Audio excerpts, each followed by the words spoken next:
Bismillahirrahmanirrahim. Assalamualaikum warahmatullahi wabarakatuh. Ada sebuah pepatah dari Mahatma Gandhi mengenai masa depan, bunyinya seperti ini. Masa depan bergantung pada apa yang kita lakukan hari ini.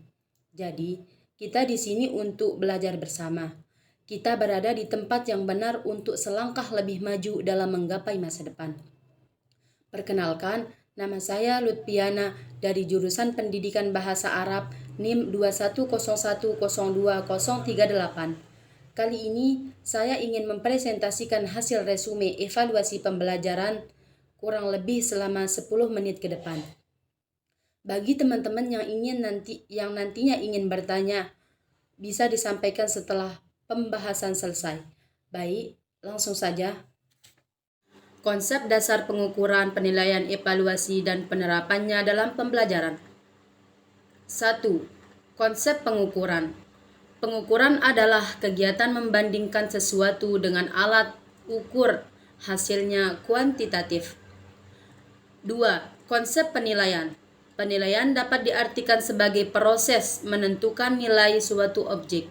Dalam proses penilaian, ada dua acuan standar yang dapat digunakan, yaitu penilaian acuan patokan dan penilaian acuan normatif. 3. Konsep evaluasi.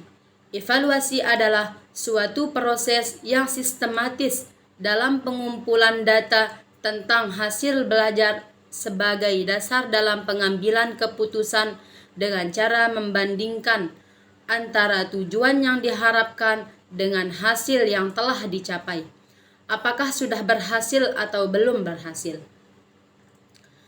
Hubungan antara pengukuran, penilaian, dan evaluasi dalam pembelajaran. Berdasarkan penjelasan dari ketiga istilah tersebut, maka disimpulkan bahwa antara ketiga istilah tersebut, pengukuran, penilaian, dan evaluasi memiliki keterkaitan satu sama lain, di mana pengukuran dan penilaian merupakan suatu rangkaian dari kegiatan evaluasi pendidikan.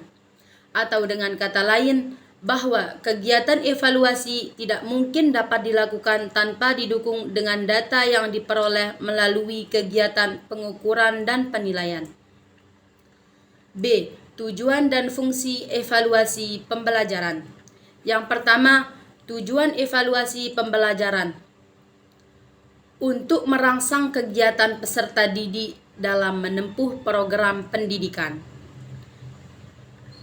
untuk mencari dan menemukan faktor-faktor penyebab keberhasilan dan ketidakberhasilan peserta didik dalam mengikuti program pendidikan. 2. Fungsi evaluasi pembelajaran. 1. Sebagai alat ukur prestasi peserta didik. 2. Motivasi dalam pembelajaran. 3. Peningkatan kualitas pembelajaran. C.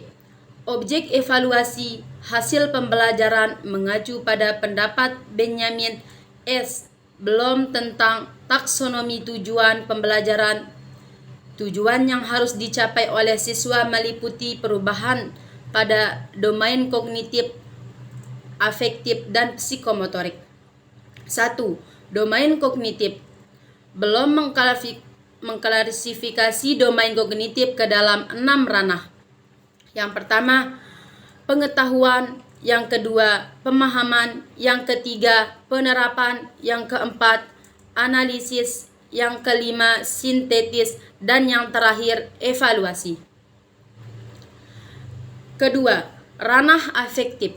Menurut Catterall dan kawan-kawan, domain afektif ini terdiri dari 5 aspek, yaitu yang pertama, kemampuan menerima, yang kedua, menanggapi atau menjawab, yang ketiga, menilai, yang keempat, organisasi, dan yang terakhir, menghayati. Yang ketiga, ranah psikomotorik. Dave seperti yang dikutip oleh Torbuck pada tahun 1984 dalam Sue Kamto 1993 halaman 109 telah menyusun sesuatu taksonomi domain psikomotorik yang bersifat paling komprehensif ke dalam 5 aspek, yaitu 1. Imitasi, 2. Manipulasi, 3. Presisi, 4. Artikulasi, dan yang terakhir naturalisasi. Yang D. Prinsip-prinsip evaluasi pembelajaran. Di antara prinsip-prinsip evaluasi pendidikan tersebut adalah 1. Sahih. Yang kedua, objektif. Yang ketiga, adil. Yang keempat, terpadu. Yang kelima, terbuka. Yang keenam, menyeluruh. Yang ketujuh, sistematis.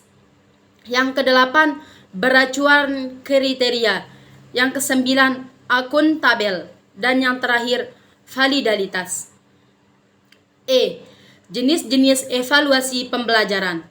1. Berdasarkan pendekatan, ditinjau dari aspek pendekatannya, penilaian dilaksanakan melalui 3 pendekatan, yaitu penilaian akhir pembelajaran, penilaian untuk pembelajaran, dan penilaian sebagai pembelajaran.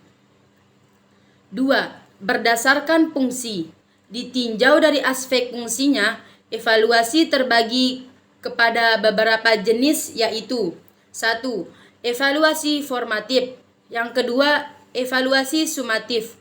Yang ketiga, evaluasi seleksi. Yang keempat, evaluasi penempatan. Dan evaluasi diagnostik. Dan F. Alat-alat evaluasi pembelajaran. Secara garis besar, alat evaluasi terbagi kepada 2, tes dan non-tes. Yang pertama, tes. Ditinjau dari bentuk responnya terdiri dari A. Tes lisan.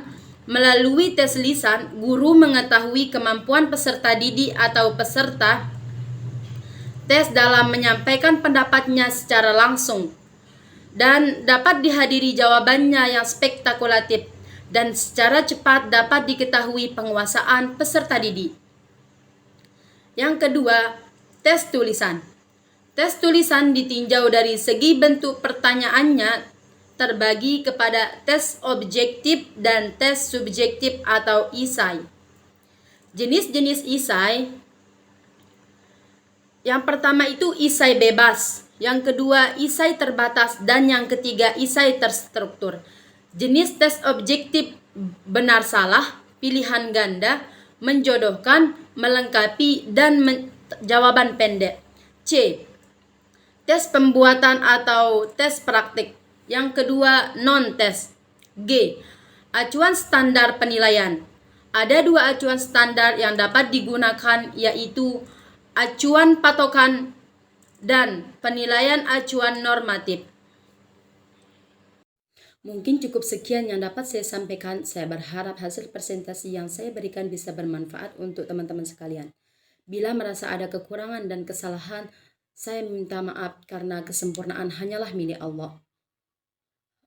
Semoga materi ini bisa berguna bagi kita semua. Wassalamualaikum warahmatullahi wabarakatuh.